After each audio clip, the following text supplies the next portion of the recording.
సినీ నటుడు సైఫ్కు ఎలాంటి ప్రాణాపాయం లేదని లీలావతి ఆసుపత్రి వైద్యులు తెలిపారు. సైఫ్ వెన్నెముకకు తీవ్ర గాయమైందని వెల్లడించారు. సర్జరీ చేసి వెన్నెముక నుంచి కత్తిని తొలగించినట్టు తెలిపారు. ఓ గుర్తు తెలియని వ్యక్తి సైఫ్ ఇంట్లోకి చొరబడి కత్తితో దాడి చేశాడు. ఈ ఘటనలో గాయపడిన ఆయన్ను కుటుంబ సభ్యులు ఆసుపత్రికి తరలించారు.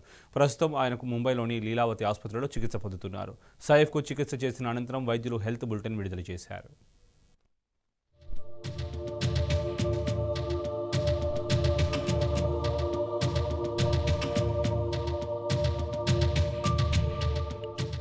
బాలీవుడ్ నటుడు సైఫ్ అలీ ఖాన్ కత్తిపోట్లకు గురయ్యారు. గురువారం తెల్లవారుజామున 2:30 గంటల సమయంలో ముంబైలోని బాంద్రాలో ఆయన నివసిస్తున్న సద్గురు శరణ్ భవనం 12వ అంతస్తులోని ప్లాట్లోకి ప్రవేశించిన ఒక దుండగుడు కత్తితో పలుసార్లు పొడవడంతో సైఫ్ అలీ ఖాన్ గాయపడ్డారు. తీవ్రంగా రక్తస్రావమైన ఆయనను ఆటోలో లీలావతి హాస్పిటల్కు తరలించగా అత్యవసర చికిత్స చేశారు.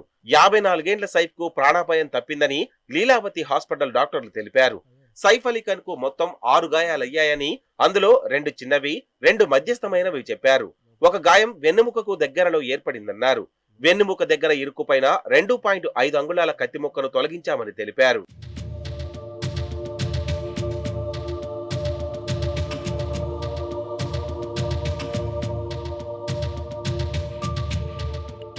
ఘటన జరిగిన సమయంలో భవనంలో సైఫ్ అలీ ఖాన్, అతని భార్య నటి కరీనా కపూర్, వారి 2 కుమారులు జేహ్, తైమూర్, 5 పనివారున్నారు.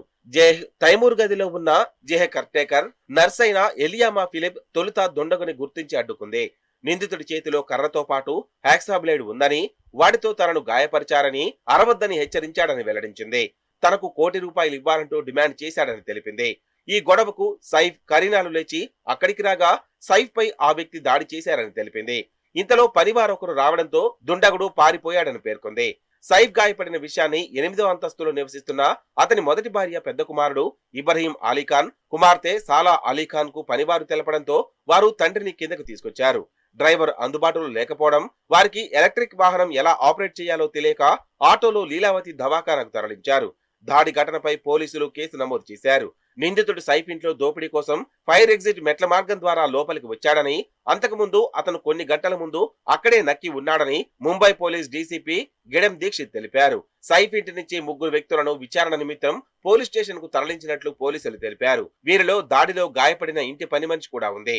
ఇంట్లో ఉన్న వారిలో ఎవరో ఒకరు దుండగుడిని లోపలికి అనుమతించినట్లు ప్రాథమిక విచారణలో తేలిందన్నారు. విచారణ నిమిత్తం crime branch encounter specialist Dayanayak కూడా ఈ బృందంలో ఉన్నారు.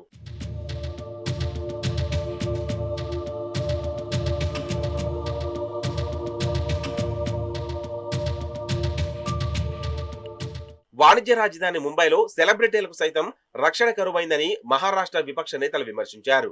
రాష్ట్రంలో దిగజారుతున్న శాంతి భద్రతలకు ఈ ఘటన నిదర్శనమని ఎన్సీపీ ఎస్పీ అధ్యక్షుడు శరద్ పవార్ వ్యాఖ్యానించారు. ముంబైలో సెలబ్రిటీల భద్రత కూడా ప్రశ్నార్థకంగా మారిందని శివసేన యూబీటీ ఎంపీ సంజయ్ రౌత్ విమర్శించారు.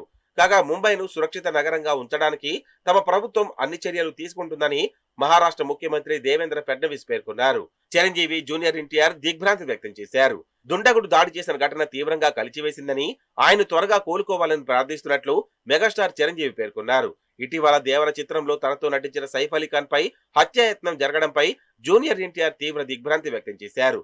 మహానగరంలో ఈ దారుణమేంటని నటి పూజా భట్ నిలదీశారు. సైఫ్ సోదరి సపా పటౌడి, నటి పరిణీతి చోప్రా, స్వర భాస్కర్, నటులు సోను సూద్ సైఫ్ త్వరగా కోలుకోవాలని ఆకాంక్షించారు.